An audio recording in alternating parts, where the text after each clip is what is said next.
Bank جانا ہوا کسی کام سے تو وہ بار بار کہنے لگے چائے منگوائیں چائے منگوائیں چائے منگوائیں. میں نے کہا نہیں بھائی چائے نہیں منگوائیں, میں تو چائے ویسے بھی نہیں پیتا. تو انہوں نے کہا اصل میں اس وجہ سے نہیں پی رہے کہ بینک کی ہے نا.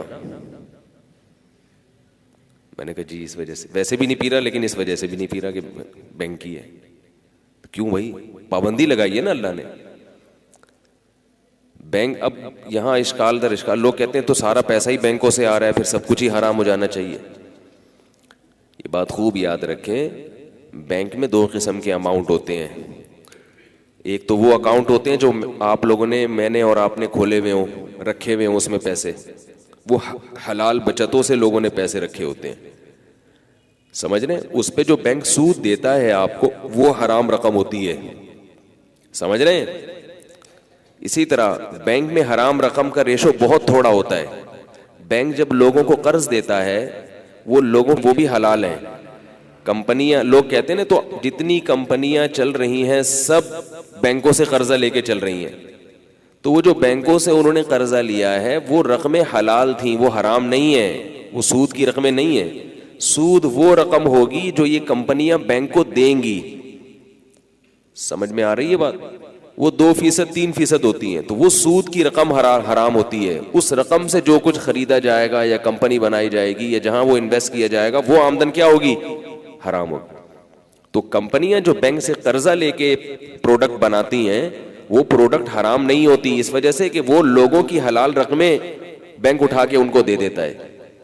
البتہ کمپنی کے لیے بینک سے قرضہ لینا بہرحال حرام ہے, کیونکہ آپ صلی اللہ علیہ وسلم نے سود لینے والے پر, سود دینے والے پر, سودی لین دین میں گواہ بننے والے پر اور سودی معاملات کو لکھنے والے پر, چاروں پر لعنت فرمائی ہے.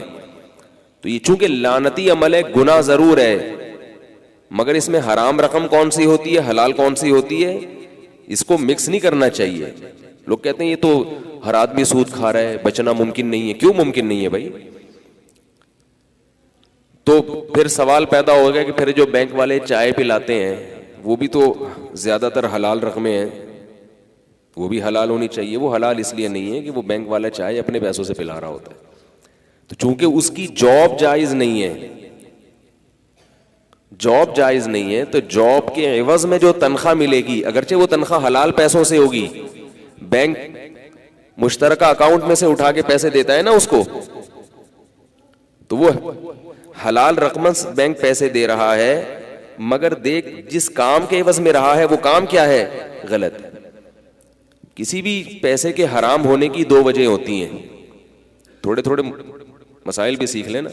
حرام دو وجہ ہوتی ہیں, ایک یہ کہ کام جائز نہ ہو, اور ایک یہ کہ کام تو جائز ہے مگر آپ کو تنخواہ حرام پیسوں سے دی جا رہی ہے. اب میں اس کی ایک مثال سے بات سمجھا کے پھر اپنے اصل موضوع کی طرف آتا ہوں. دیکھو, ایک آدمی نے چوری کی, چوری کا عمل حرام ہے نا. اس چوری کے بدلے میں جس کے لیے چوری کی اس نے اس کو اپنے حلال پیسوں میں سے, خون پسینے کی کمائی میں سے 50 روپے پکڑا دیے. کس خوشی میں پکڑا ہے کہ تم نے میرے لیے کیا کیا ہے؟ چوری کی ہے. تو چور کے لیے یہ پیسے حلال ہوں گے؟ نہیں, کیونکہ وہ پیسے تو حلال پیسوں میں سے دے رہا ہے, مگر کام جو چور نے کیا وہ غلط کیا. تو غلط کام کے بدلے میں جو پیسے مل رہے ہیں چاہے وہ حلال پیسے ہی ہوں, چور کے لیے کیا بن جائیں گے؟ وہ حرام. جب چور کی ملکیت میں آ گئے تو اب سب کے لیے حرام ہو گئے. سمجھ رہے ہیں؟ اور ایک یہ ہے کہ چور نے کہیں سے 50 روپے چرائے, اب چور نے کسی کے ذمہ کام لگایا کہ تم میرا یہ کام کر دو جو حلال کام ہے اور میں تمہیں 50 روپے دوں گا. اب چور وہی 50 روپے اٹھا کے آپ کو دے رہا ہے, تو یہ بھی آپ کے لیے کیا ہے؟ حرام ہے, کیونکہ کام تو آپ جائز کر رہے ہیں, لیکن جو پیسے تھے نا چور کے پاس, وہ پیسے کیا تھے؟ حرام کے تھے. سمجھ رہے ہیں؟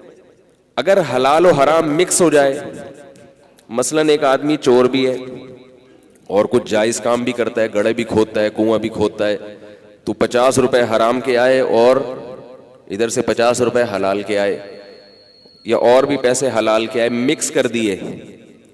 پھر وہ چور کہہ رہا ہے کہ آپ میرے بچوں کو ٹیوشن پڑھائیں, میں آپ کو تنخواہ دوں گا. آپ نے چور کے بچوں کو ٹیوشن پڑھایا تو ٹیوشن تو پڑھانا جائز ہے نا, چاہے چور کا بچہ ہو, کیا خیال ہے, یا ڈاکو کا بچہ ہو, بلکہ ثواب ہے, ہو سکتا ہے یہ بچہ آپ کی ٹیوشن کی وجہ سے چوری نہ کرے.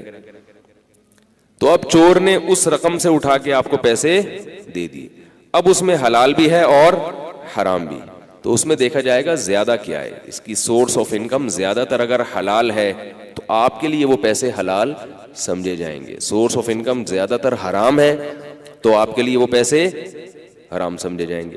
تو خیر یہ میں اس لیے کہہ رہا ہوں کہ جہاں بینک کی بات آتی ہے لوگ اعتراض کرتے ہیں, ابے یہ تو سارے سود پہ چل رہے ہیں, یہ چائے حرام ہو گئی, تنخواہیں حلال ہیں, سب کی تنخواہیں بینک سے جاتے ہیں. یہ مولوی لوگ کہتے ہیں بینک سودی بینک میں جو جاب کرتا ہو اس سے چائے پینا تو جائز نہیں ہے, لیکن ویسے تنخواہیں بینکوں سے آ رہی ہیں, نوٹ اسٹیٹ بینک چھاپ رہا ہے, یہ سب حلال ہو گیا. واہ بھائی واہ, گڑ کھاؤ اور گلگلوں سے پرہیز کرو, اس قسم کی مثالیں دی جاتی ہیں.